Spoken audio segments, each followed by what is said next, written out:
قرآن کریم کا اصطلاحی معنی یعنی ہمارے ہاں اسلام میں، دین اسلام میں، شریعت اسلامیہ میں جب کہا جائے قرآن ہماری کتاب ہے، قرآن ہمارا دستور ہے، قرآن ہمارا منشور ہے، قرآن اللہ کے نبی پر نازل ہونے والی وحی ہے، اب قرآن کا معنی کیا ہوتا ہے؟ امام ابو البرکات حافظ الدین عبداللہ بن احمد بن محمود نصفی رحمہ اللہ وفات 710 ہجری المنار مانور الانوار میں فرماتے ہیں القرآن المنزل علی الرسول علیہ السلام المکتوب فی المصاحف المنقول عنہ نقلا متواترا بلا شبہۃ۔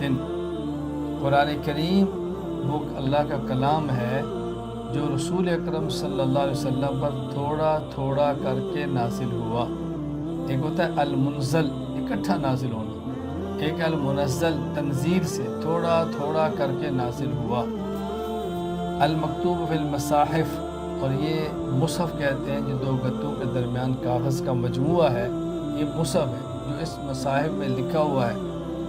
المنقول عنہ نقلا متواترہ، اور یہ قرآن رسول اکرم صلی اللہ علیہ وسلم سے لے کر ہم تک سند کے ساتھ نہیں بلکہ تواتر کے ساتھ پہنچا ہے۔ تواتر کا معنی کیا ہوتا ہے؟ جس کو نقل کرنے والے اتنے زیادہ افراد ہوں کہ جن کا جھوٹ پہ جمع ہونا عقل ناممکن کہے، بلا شبہۃ، بغیر کسی شک کے، بغیر کسی ریب کے، بغیر کسی شبہ کے جو ہم تک پہنچائے، اسے کہتے ہیں قرآن کریم۔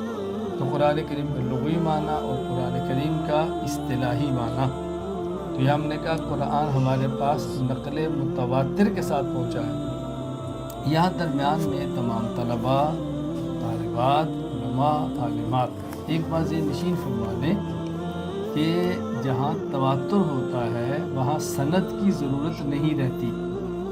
سند میں 1، 2، 10 بندے ہوں گے، اور تواتر کا معنی ہے اتنے زیادہ افراد ایک بات کو نقل کر رہے ہیں کہ عقل ان کو جھوٹا قطعاً نہ کہے، ان کو جھوٹ ماننے کے لیے عقل تیار ہی نہ ہو، یہ ہے تواتر۔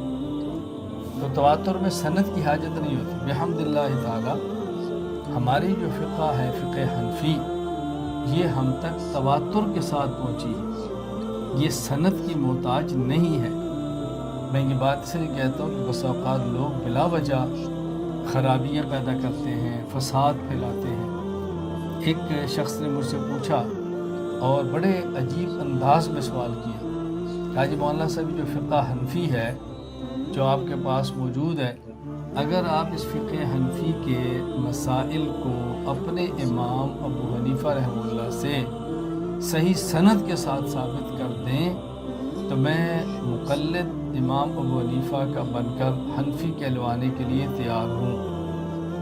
میں نے ان سے کہا اگر کوئی عیسائی آپ سے سوال کرے کہ الحمد سے لے کر بالناس تک قرآن کریم کی ایک ایک آیت کو آپ رسول اکرم صلی اللہ علیہ وسلم سے صحیح سند کے ساتھ ثابت کر دیں، میں کلمہ پڑھنے کے لیے تیار ہوں، آپ اس عیسائی کو جواب کیا دیں؟